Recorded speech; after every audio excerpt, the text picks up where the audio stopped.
नमस्कार विद्यार्थियों, आज हम लोग शुरू करने वाले हैं अर्थशास्त्र विषय को, यानी कि इकोनॉमिक्स। ठीक है, और इकोनॉमिक्स के अंदर सबसे पहले हम लोग टॉपिक शुरू करेंगे एलपीजी से के साथ। एलपीजी का मतलब है आपके लिबरलाइजेशन, प्राइवेटाइजेशन एंड ग्लोबलाइजेशन, उदारीकरण, निजीकरण और वैश्वीकरण। आज का अपना जो टॉपिक है वो रहेगा। तो सबसे पहली बात कि जो टॉपिक है आपका उदारीकरण,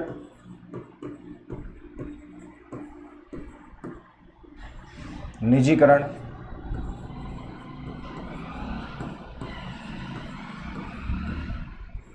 व वैश्वीकरण। बहुत आसान ये चैप्टर है, लेकिन सवाल बड़े टिपिकल यहाँ से एग्जाम के अंदर निकलते हैं हमें। ठीक है, क्योंकि इनकी भाषा आप लोगों को सीखनी है कि उदारीकरण क्या होता है, निजीकरण क्या है, वैश्वीकरण क्या है और क्यों इनको अपनाया गया, क्या ये नीतियां हैं, इनके लागू होने से भारत में क्या लाभ हुए, क्या नुकसान हुए, इन सब बिंदुओं पर हम लोग बात करेंगे इस टॉपिक के अंदर। ठीक है, तो देखिए सबसे पहले बात करें तो अपन बात करते हैं 1991 के समय क्या था साथियों। संपूर्ण विश्व जो है वो आर्थिक मंदी के दौर से गुजरता है, यानी 1990 की अगर अपन बात कर लें, 1990 के अंदर संपूर्ण जो विश्व है वो किससे ग्रसित था, आर्थिक मंदी से। तो संपूर्ण विश्व में आर्थिक मंदी का क्या चल रहा है, दौर चल रहा है, और इसी समय भारत जो है वो भी इस आर्थिक मंदी का शिकार हो जाता है। भारत के साथ अन्य जो देश थे उनके पास भी आर्थिक मंदी के कारण इस समय काफ़ी समस्याएं उनको देखनी पड़ी। तो भारत ने क्या किया कि जितने भी उसके मित्र राष्ट्र थे या भारत को लगता था कि भाई ये देश मेरी मदद कर सकता है, तो उन सभी देशों से भारत ने आर्थिक मदद की मांग की। किसकी मांग की? आर्थिक मदद की मांग। ठीक है, जो भारत के विकसित राष्ट्र थे, मित्र राष्ट्र, उन सभी राष्ट्रों से भारत ने क्या की बेटा, आर्थिक जो मदद है उसकी मांग करते हैं। लेकिन भारत की तत्काल मदद करने के लिए कोई भी देश आगे तैयार नहीं होता है या भारत की मदद करने के लिए नहीं आता है। ये बात है कब की? 1990 के आर्थिक मंदी की। ठीक है, जिससे भारत ग्रसित था और भी विश्व के कई देश ग्रसित थे। तो उस समय भारत आर्थिक मंदी के दौरान अपने मित्र राष्ट्रों से और अब जो विकसित राष्ट्र हैं उनसे आर्थिक सहायता की मांग करता है, लेकिन कोई भी देश भारत की आर्थिक सहायता करना स्वीकार नहीं करता, क्योंकि उनके अनुसार भारत एक ऐसा देश था जहां निवेश करना नुकसानदायी हो सकता है। इस कारण उन देशों ने भारत के अंदर क्या नहीं किया, निवेश नहीं किया। तो अंत में भारत के सामने जो ऑप्शन था वो था IMF। कौन था? IMF। तो भाई भारत को आर्थिक मंदी से निकलना जरूरी है, क्योंकि अगर नहीं निकलेगा तो विकास अवरुद्ध हो जाएगा। तो वो पहुंचता है किसके पास बेटा? भारत आपके IMF के पास पहुंच गया। क्या लेने के लिए? आर्थिक मदद, यानी हम कह सकते हैं उसको ऋण लेने के लिए। कहां पहुंच गया? IMF। तो IMF के पास जैसे ही भारत पहुंचता है तो IMF इसके समक्ष 3 शर्तें रखता है कि अगर आप अपने देश के अंदर उदारीकरण, निजीकरण और वैश्वीकरण की नीतियों को लागू करते हैं तो हम आपको सहायता देने के लिए तैयार हैं, यानी आपको जो आर्थिक मदद है वो करने के लिए तैयार हैं। भारत के समक्ष तत्काल कोई भी ऑप्शन नहीं था और भारत को इस जो शर्त थी उदारीकरण, निजीकरण और वैश्वीकरण की, किसकी शर्त है ये? IMF की, है ना। उदारीकरण, निजीकरण और वैश्वीकरण, है ना। ये शर्तें किसकी थी? IMF की। ठीक है, अंतर्राष्ट्रीय मुद्रा कोष, इंटरनेशनल मॉनेटरी फंड हम इसे कहते हैं। तो उदारीकरण, निजीकरण और वैश्वीकरण की जो नीतियां हैं ये शर्त भारत के ऊपर लागू की किसने? IMF ने। भारत के समय उस समय तत्काल कोई ऑप्शन और दूसरा था नहीं जहां से उसे आर्थिक मदद मिलती, तो भारत को क्या करना पड़ा? IMF की ये जो शर्त थी उदारीकरण, निजीकरण और वैश्वीकरण को अपने देश में लागू करने की, ये शर्त भारत को स्वीकार करनी पड़ी और अंत में 1991 के अंदर भारत में लागू हुई ये नीतियां, 1991 से लागू। ठीक है, तो ये थोड़ा सा आपको यहां पे समझना है। तो पहला सवाल आपके लिए यहां पर बनेगा क्या कि भारत में उदारीकरण, निजीकरण और वैश्वीकरण की ये जो नीतियां हैं इनको कब से लागू किया गया था? तो आपका सरल सा आंसर रहेगा 1991 के अंदर भारत में उदारीकरण, निजीकरण और वैश्वीकरण की जो नीतियां हैं इनको लागू कर दिया गया था। ठीक है, अब इससे आगे बढ़ते हैं कि ये जो शब्द हैं 3, है ना, उदारीकरण, निजीकरण और वैश्वीकरण, इनका अर्थ क्या है? देखें, सबसे पहले बात करते हैं बेटा उदारीकरण को लेकर। उदारीकरण कि उदारीकरण क्या होता है। ठीक है,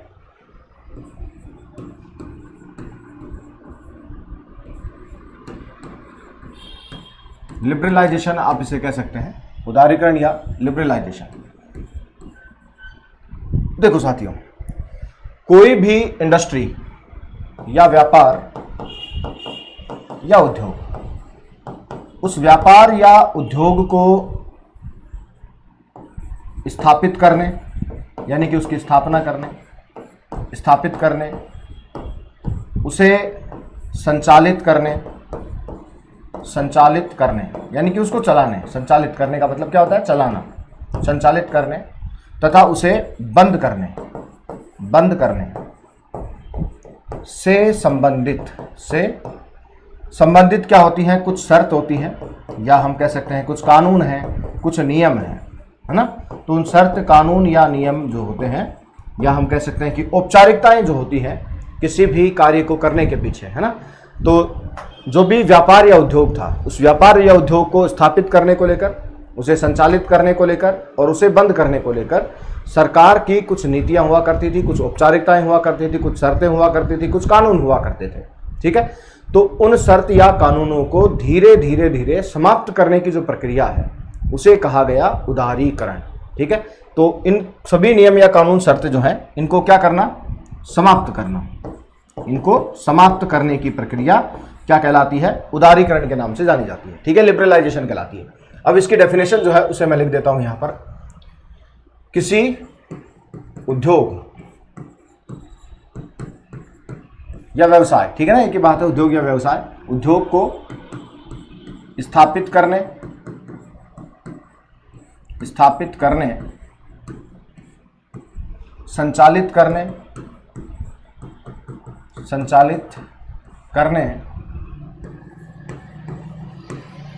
तथा बंद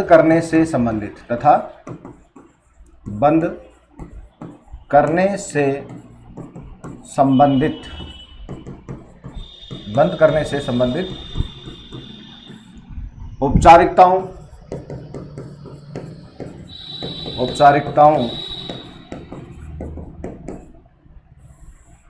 या शर्त को धीरे धीरे सरल बनाना,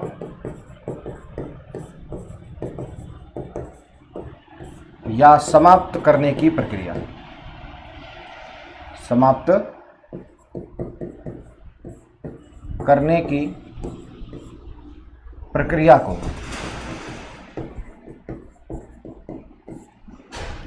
को उदारीकरण कहते हैं। क्या कहते हैं, उदारीकरण। ठीक है, तो सबसे पहले हमने बात की किस शब्द को लेकर, उदारीकरण शब्द को लेकर, कि उदारीकरण शब्द आखिर है क्या। तो आप सिंपल भाषा में इसको सीखना कि कोई भी इंडस्ट्री है, कोई भी उद्योग है, उस उद्योग को स्थापित करने को लेकर, उसे चलाने को लेकर, उसे बंद करने को लेकर सरकार के द्वारा कुछ नियम, कानून, शर्त जो है वो बनाई गई। अब उन नियम, कानून या शर्तों का पालन सभी व्यक्ति नहीं कर पाएंगे, तो सभी व्यक्ति इंडस्ट्री या उद्योग नहीं लगा पाएंगे।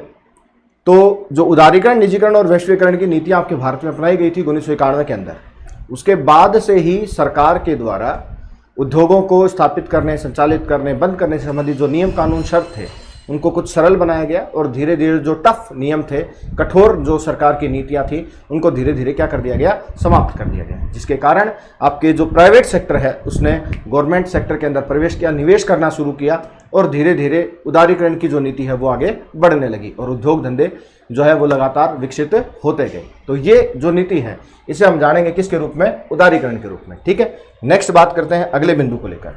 तो नेक्स्ट आपका पॉइंट था निजीकरण। कौन सा है, निजीकरण। निजीकरण मतलब प्राइवेटाइजेशन।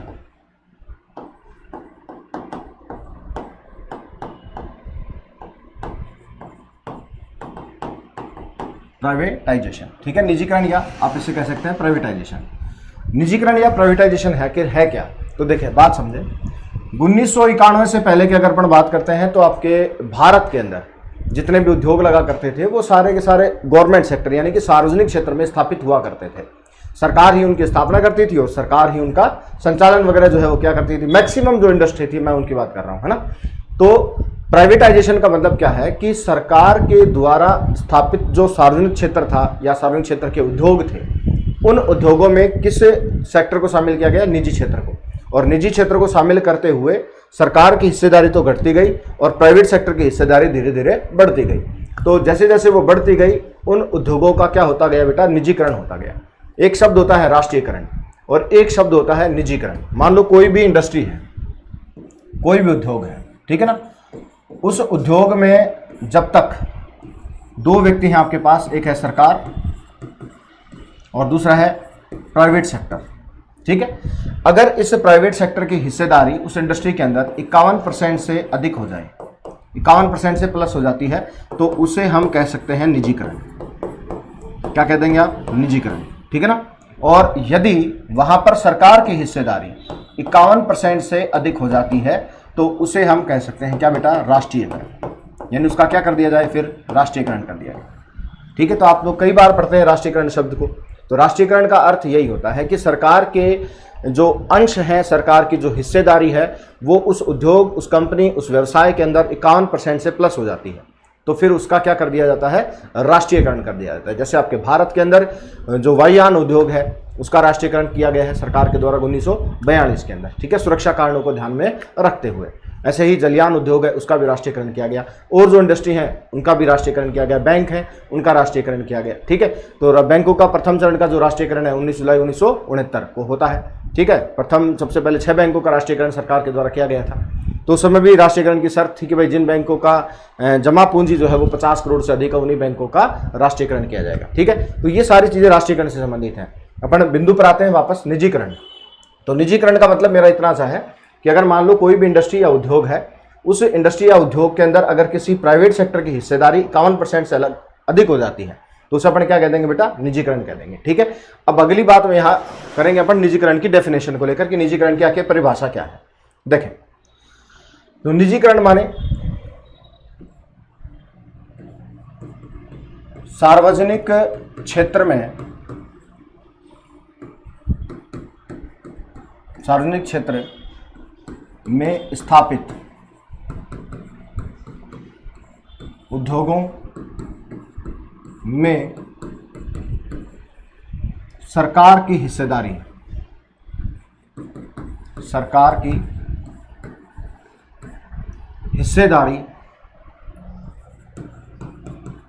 हिस्सेदारी को कम करते हुए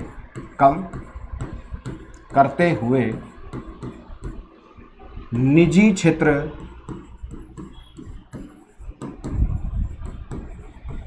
की हिस्सेदारी को बढ़ाकर, निजी क्षेत्र की हिस्सेदारी को बढ़ाकर 100% कर देना, 100% कर देना क्या कहलाता है? निजीकरण कहलाता है। निजीकरण या प्राइवेटाइजेशन कहलाता है, ठीक है। बिल्कुल सिंपल सी परिभाषा है, ध्यान से आप इसको समझना। सार्वजनिक क्षेत्र में मतलब सरकार के क्षेत्र में, ठीक है, स्थापित उद्योगों में सरकार की हिस्सेदारी तो अपने को क्या करना है? कम करना है, ठीक है। और निजी क्षेत्र की हिस्सेदारी को धीरे धीरे बढ़ाकर कितने ले जानी है? 100% तक उसको कर देना है। तो उस क्रिया को या उस प्रक्रिया को हम लोग किस नाम से जानते हैं? निजीकरण के नाम से जानते हैं। जैसे अगर वर्तमान समय के संदर्भ में अगर बात की जाए तो आपके जो रेलवे उद्योग है वर्तमान के अंदर, है ना, रेलवे उद्योग, और एक आपके परमाणु ऊर्जा उद्योग है। आज यही 2 इंडस्ट्री इंडिया में ऐसी हैं जो गवर्नमेंट सेक्टर के अंतर्गत संचालित है। बाकी लगभग जो इंडस्ट्री हैं वो सारे आपके प्राइवेट सेक्टर के अंतर्गत भारत में संचालित हो रही हैं, ठीक है। रेलवे के भी कुछ जो भाग हैं उनको आप आज प्राइवेट सेक्टर के अंदर देखने के लिए हमें मिल रहे हैं। जैसे अपन भारत की पहली प्राइवेट ट्रेन की बात करें तो तेजस भारत की पहली प्राइवेट ट्रेन है, तो सरकार ने कुछ हिस्सेदारी उसकी गवर्नमेंट सेक्टर की प्राइवेट सेक्टर को दे दी है, ठीक है। ऐसे अगर भारत की विमान कंपनी की बात करें एयर इंडिया, तो एयर इंडिया भी वर्तमान में टाटा समूह के नियंत्रण में चली गई है, टाटा ग्रुप ऑफ इंडस्ट्रीज के नियंत्रण में उसको दे दिया गया है, बेच दिया गया है। तो जो गवर्नमेंट सेक्टर है वो कहां पर काम कर रहा है? आज प्राइवेट सेक्टर में, ठीक है। तो आज वर्तमान की अगर अपन बात करें तो रेलवे अभी तक पूर्ण रूप से प्राइवेट सेक्टर में नहीं आ पाया। तो इंडिया में वर्तमान में केवल 2 ही इंडस्ट्री ऐसी हैं जो सार्वजनिक गवर्नमेंट सेक्टर के अंतर्गत आरक्षित हैं, रिजर्व हैं। ठीक है, बाकी सारी जो इंडस्ट्रियां हैं आज वो प्राइवेट सेक्टर में चली गई हैं, लेकिन ये 1991 के बाद से ये प्रक्रिया शुरू हुई है। उससे पहले इस प्रकार की कोई प्रक्रिया हमें देखने को नहीं मिलती थी। ठीक है, आगे बढ़ते हैं। तो नेक्स्ट बात करते हैं बेटा वैश्वीकरण को लेकर। ठीक है, वैश्वीकरण माने ग्लोबलाइजेशन, वैश्वीकरण, वैश्वीकरण, इसी को आप भूमंडलीकरण भी कह सकते हैं, भूमंडलीकरण, और इसी को हम ग्लोबलाइजेशन के नाम से जानते हैं।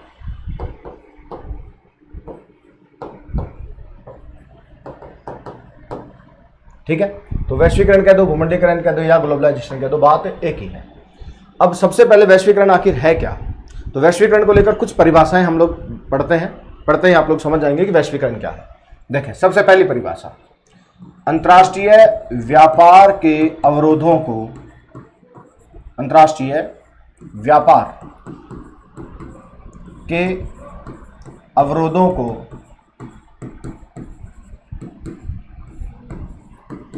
दूर करने की प्रक्रिया, दूर करने की प्रक्रिया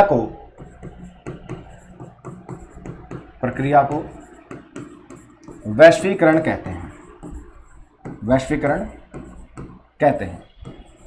अंतर्राष्ट्रीय व्यापार के अवरोधों को दूर करने की प्रक्रिया को क्या कहा जाता है? वैश्वीकरण कहा जाता है। इसका मतलब क्या है कि एक देश अगर वहां उदारीकरण, निजीकरण और वैश्वीकरण की नीतियां लागू हैं तो वह किसी भी देश के साथ व्यापार कर सकता है। ठीक है, तो अंतर्राष्ट्रीय व्यापार के जो अवरोध हैं उनको क्या कर देना? समाप्त कर देना, हटा देना। ठीक है, उसी को अपन क्या कहेंगे बेटा? वैश्वीकरण कहेंगे। ठीक है, अगली बात करते हैं। दूसरी इसकी डेफिनेशन क्या है? अर्थव्यवस्था के क्षेत्र में, अर्थव्यवस्था के क्षेत्र में, अर्थव्यवस्था के क्षेत्र में संपूर्ण विश्व को एक गांव के रूप में स्थापित कर देना, एक गांव के रूप में स्थापित कर देना क्या कहलाता है? वैश्वीकरण कहलाता है। ठीक है, तो अर्थव्यवस्था के क्षेत्र में जो संपूर्ण आपका विश्व है उसको एक ही गांव बना दिया गया। ठीक है, अर्थात सभी देश एक दूसरे देशों के साथ क्या कर सकते हैं? व्यापार कर सकते हैं, लेन देन कर सकते हैं, आयात निर्यात कर सकते हैं। और वो कब संभव है? जब हम अपने देश के अंदर वैश्वीकरण की नीति को लागू करते हैं, तब संभव है। ठीक है, तो भारत ने भी 1991 के अंदर वैश्वीकरण की नीति को लागू किया और उसके बाद भारत विश्व के किसी भी देश के साथ क्या कर सकता है? व्यापार कर सकता है। ठीक है, अगली बात, तीसरी बात अपन करें इसी की परिभाषा को लेकर, तो आपको याद करना है इसकी तीसरी परिभाषा क्या है कि एक देश की अर्थव्यवस्था को, एक देश की अर्थव्यवस्था को संपूर्ण विश्व की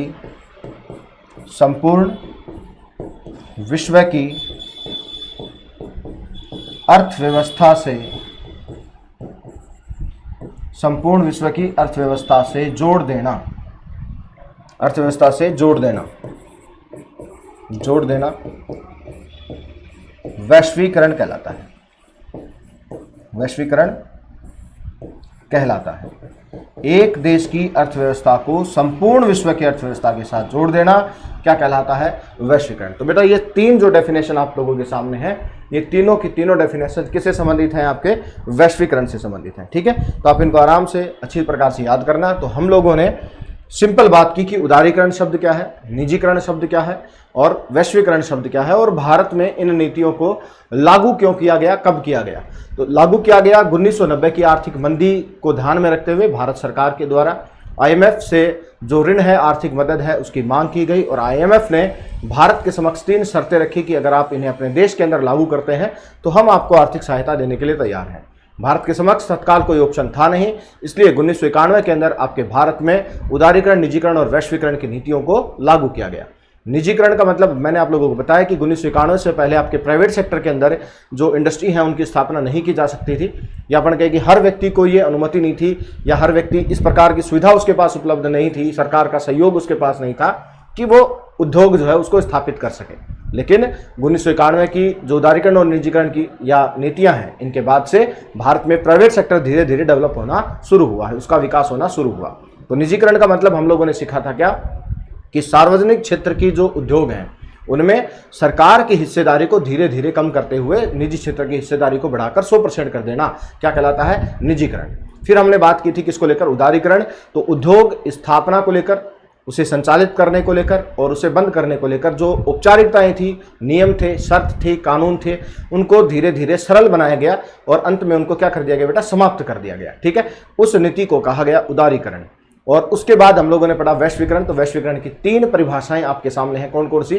पहली जो परिभाषा है कि अंतर्राष्ट्रीय व्यापार के अवरोधों को क्या करना, दूर करने की जो प्रक्रिया है उसी को क्या कहेंगे, वैश्वीकरण कहेंगे। दूसरी जो डेफिनेशन थी कि अर्थव्यवस्था के क्षेत्र में संपूर्ण विश्व को एक गांव के रूप में स्थापित कर देना क्या कहलाता है, वैश्वीकरण। और एक देश की अर्थव्यवस्था को, एक देश की अर्थव्यवस्था को संपूर्ण विश्व की अर्थव्यवस्था के साथ क्या कर देना, जोड़ देना, क्या कहलाता है, वैश्वीकरण कहलाता है। ठीक है, तो इस प्रकार से हमने उदारीकरण, निजीकरण और वैश्वीकरण 3 शब्द ये सीखे। अब बात करते हैं इससे आगे। तो नेक्स्ट आपका बिंदु है कि भाई भारत के अंदर उदारीकरण, निजीकरण और वैश्वीकरण की नीति हेतु क्या क्या उपाय किए गए, इनको अपनाने के लिए या भारत में इनको लागू करने के पीछे कौन कौन से उपाय भारत ने किए। ठीक है, तो सबसे पहले बात करते हैं भारत में उदारीकरण, निजीकरण व वैश्वीकरण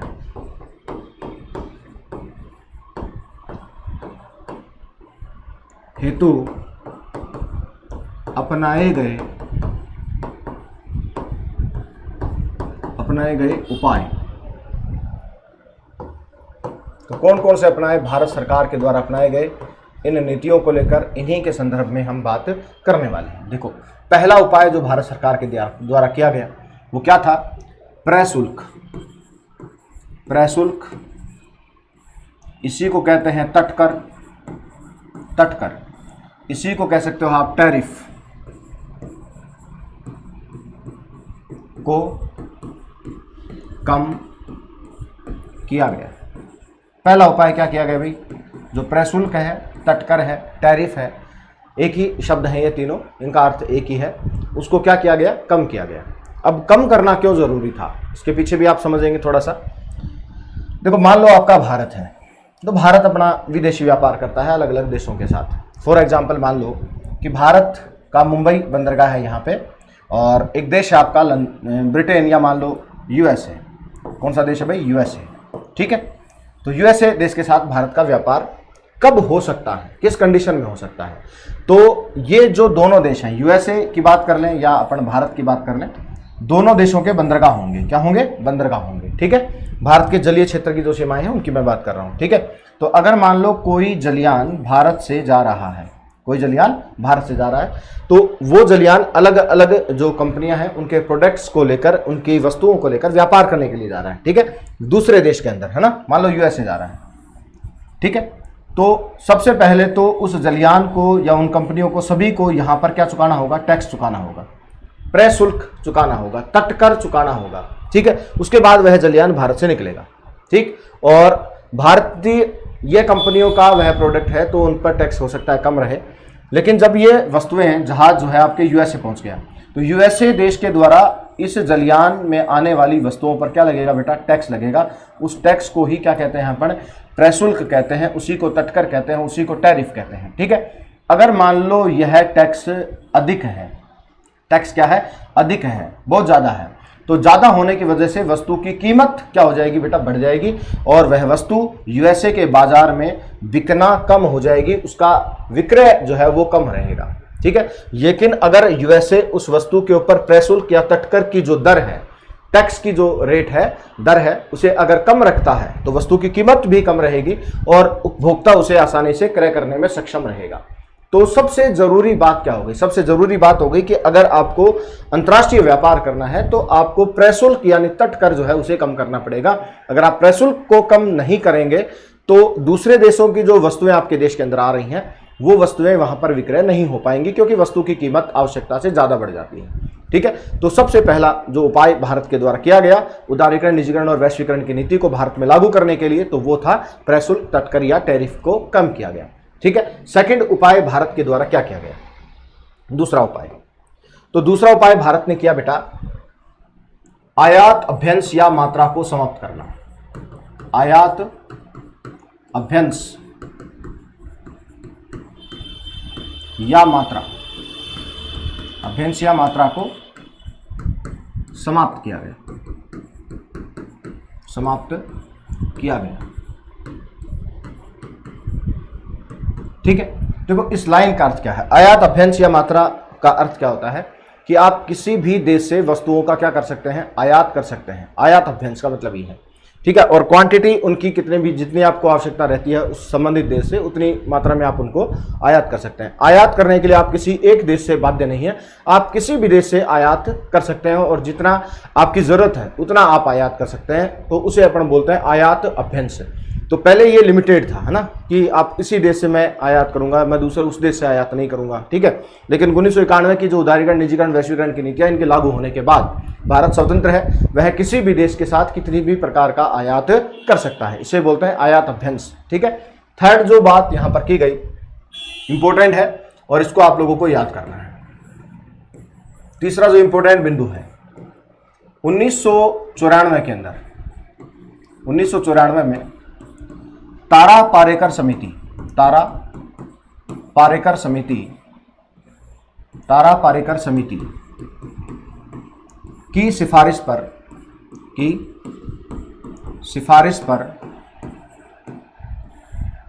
पर भारत में या भारतीय रुपये को चालू खाते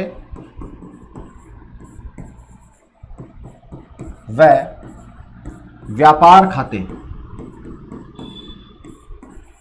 चालू खाते व व्यापार खाते पर पूर्ण परिवर्तनीय किया गया, पूर्ण परिवर्तनीय किया गया। ठीक है, देखो इस लाइन का भी अर्थ अपन समझते हैं।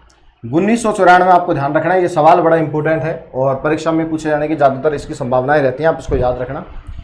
1994 में किस समिति की सिफारिश पर भारतीय रुपये को चालू खाते व व्यापार खाते पर पूर्ण परिवर्तनीय किया गया था? तो तारा पारेकर समिति की सिफारिश पर। सवाल इस प्रकार से रहेगा, ठीक है, या फिर आपसे पूछा जाएगा कि तारा पारेकर समिति की सिफारिश पर किस वर्ष भारतीय रुपये को चालू खाते व व्यापार खाते पर पूर्ण रूप से परिवर्तनीय किया गया? तो वो कब किया गया था? 1994 में। सवाल की भाषा इस प्रकार से रहेगी आपकी परीक्षा में।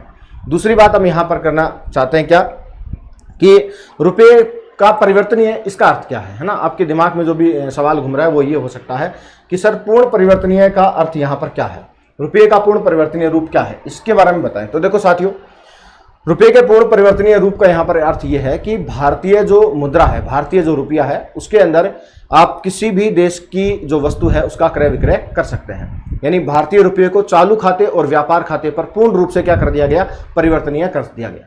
यानी विदेश से आने वाली जो करेंसी आप उसे इंडियन करेंसी के अंदर कन्वर्ट कर सकते हैं, और इंडियन करेंसी अगर आप लेकर जा रहे हैं किसी दूसरे राष्ट्र के अंदर, तो वहां पर आप संबंधित राष्ट्र की करेंसी को प्राप्त कर सकते हैं, इंडियन करेंसी को जमा करा के। ठीक है, तो उसे बोलते हैं रुपये को पूर्ण परिवर्तनीय करना। किस खाते पर? चालू खाते और व्यापार खाते पर। किस समिति की सिफारिश पर?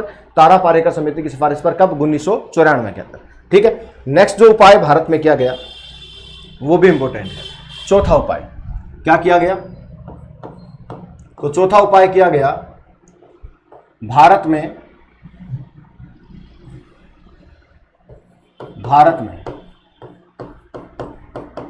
अधिकांश उद्योगों को लाइसेंस मुक्त किया गया। लाइसेंस मुक्त किया गया। लाइसेंस मुक्त किया गया, इसे भी अपन सीखेंगे।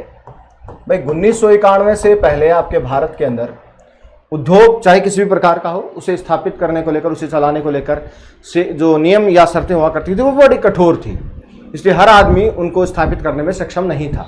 इसलिए सरकार के द्वारा क्या किया गया कि अधिकांश जो भारत के उद्योग थे उनको लाइसेंस प्रणाली से बाहर कर दिया गया, यानी हर आदमी अब उसको स्थापित कर सकता है, उसके लिए किसी विशेष लाइसेंस की आवश्यकता नहीं है। इंडिया में, भारत के अंदर आज केवल 5 इंडस्ट्री ऐसी हैं जिनको लाइसेंस प्रणाली के अंतर्गत रखा गया है, और उन्हीं पर हम लोग बात करेंगे। सवाल भी यहीं से बनेगा आपका।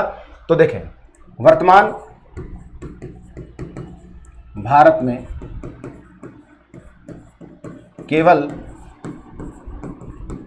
5 उद्योग लाइसेंस प्रणाली के अंतर्गत रखे गए हैं। लाइसेंस प्रणाली के अंतर्गत रखे गए। अब वो कौन कौन से 5 उद्योग हैं, उनके नाम आपको साथियों याद होने चाहिए। फर्स्ट, पहला है तंबाकू उद्योग। तंबाकू उद्योग, तंबाकू आप सब लोग जानते हैं, है ना, खैनी वगैरह, खैनी बोलते हैं, चैनी खैनी, गणेश खैनी, हंस खैनी, इस प्रकार से आते हैं तंबाकू उत्पाद, गुटके वगैरह आते हैं, ठीक है। तो वो तंबाकू प्रोडक्ट्स हैं। तो तंबाकू उद्योगों को चलाने के लिए किसकी आवश्यकता होगी? लाइसेंस की आवश्यकता होगी। दूसरी बात, एल्कोहल। एल्कोहल, एल्कोहल उद्योग, यानी आप इसे जनरली कह सकते हैं शराब, क्योंकि शराब में क्या आता है? एल्कोहल आता है, नहीं आता? तो शराब उद्योग, ठीक है। तो इसको भी चलाने के लिए किसकी आवश्यकता है? लाइसेंस की। तीसरा, खतरनाक रसायन। खतरनाक रसायन उद्योग, यानी ऐसी केमिकल इंडस्ट्रियां जिनमें जानलेवा रसायन जो होता है वो बनता है या निष्कासित होता है। तो ऐसे रासायनिक उद्योग जो मानव जीवन के लिए हानिकारक हैं, क्षतिग्रस्त उनको कर सकते हैं या उनके जीवन को समाप्त कर सकते हैं, ऐसे रासायनिक उद्योगों को चलाने के लिए भी किसकी आवश्यकता होती है? लाइसेंस की आवश्यकता होती है। बगैर लाइसेंस के हम उनका संचालन नहीं कर सकते। चौथा जो उद्योग है आपका, वो है विस्फोटक। विस्फोटक या बारूद उद्योग। विस्फोटक या बारूद उद्योग। अब जैसे मान लो माचिस है, पटाखा उद्योग है, तो माचिस और पटाखा इन दोनों में ही किसका उपयोग होता है बेटा? बारूद का उपयोग होता है ना, पटाखा। तो ये दोनों ही उद्योग किसके अंतर्गत आएंगे? लाइसेंस प्रणाली के अंतर्गत आएंगे, ठीक है। अगला जो 5वां उद्योग है वो कौन सा है? एरोस्पेस। एरोस्पेस व रक्षा उपकरण उद्योग। रक्षा उपकरण उद्योग। देखो बेटा, एरोस्पेस और रक्षा उपकरण का मतलब क्या है? एरोस्पेस का मतलब है कि जो आपके उपग्रह बनाए जाते हैं भारत के अंदर, और उपग्रहों का निर्माण विशेष रूप से आपके जो संस्था है DRDO, ठीक है, उसी के और इसरो, इन्हीं के द्वारा इनका क्या किया जाता है? निर्माण किया जाता है, ठीक है। हर व्यक्ति उपग्रह जो है उसका निर्माण नहीं कर सकता। और रक्षा उपकरण, रक्षा उपकरण का मतलब जितने भी प्रकार के हथियार होते हैं, एक तलवार से लेकर और आपके तोप यानी टैंक तक जो कंपनियां बनाती हैं उनको, तो उन सब के लिए क्या जरूरी है? लाइसेंस जरूरी है। बंदूक, लाइसेंस जरूरी है उसके लिए, चाहे उसकी सेल करनी हो या उसका निर्माण करने वाला उद्योग जो है उसको लाइसेंस की आवश्यकता होती है। बगैर लाइसेंस के वो इनका निर्माण नहीं कर सकता। अगर कोई बना रहा है तो अवैध है, ठीक है। तो ये 5 उद्योग आज भारत के अंदर ऐसे हैं जिनको चलाने के लिए हमें किसकी आवश्यकता होती है? लाइसेंस की, ठीक है। 5 के नाम आपको याद रखने, क्योंकि एग्जाम के अंदर सवाल किस प्रकार से रहेगा कि निम्न में से कौन सा उद्योग है जो लाइसेंस प्रणाली के अंतर्गत नहीं रखा गया या लाइसेंस प्रणाली के अंतर्गत नहीं आता है ना। तो वहां पर आपको इन 5 उद्योगों के नाम याद होने चाहिए। तंबाकू, एल्कोहल, खतरनाक रसायन उद्योग, विस्फोटक या बारूद उद्योग, माचिस या पटाखा उद्योग, एरोस्पेस व रक्षा उपकरण उद्योग, ठीक है। फिर हम इसके आगे बढ़ते हैं और नेक्स्ट जो आपका अगला बिंदु है, यानी भारत के द्वारा अगला जो प्रयास किया गया, अगला जो उपाय किया गया, 5वां, है ना। तो भारत ने 5वां उपाय क्या किया? सार्वजनिक क्षेत्र में स्थापित उद्योगों में निजी निवेश, निवेश का मतलब होता है इन्वेस्टमेंट, निजी निवेश की छूट प्रदान की गई, की छूट प्रदान की गई। ठीक है, तो सार्वजनिक क्षेत्र के अंतर्गत जो उद्योग स्थापित थे उनमें निजी क्षेत्र को निवेश करने की क्या दी गई, छूट दी गई। ठीक है, और इसकी के संदर्भ में आपको याद रखना है कि वर्तमान भारत में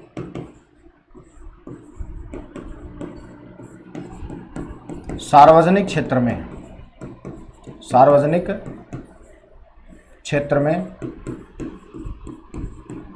आरक्षित उद्योगों की संख्या केवल 2 है। केवल कितने हैं, 2 हैं। कौन कौन से हैं? एक, पहला परमाणु उद्योग। इसी में आपको ध्यान रखना है कि ट्राम्बे महाराष्ट्र द्वारा जारी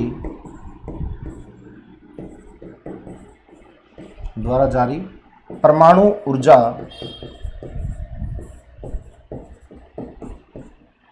वस्तुओं की सूची।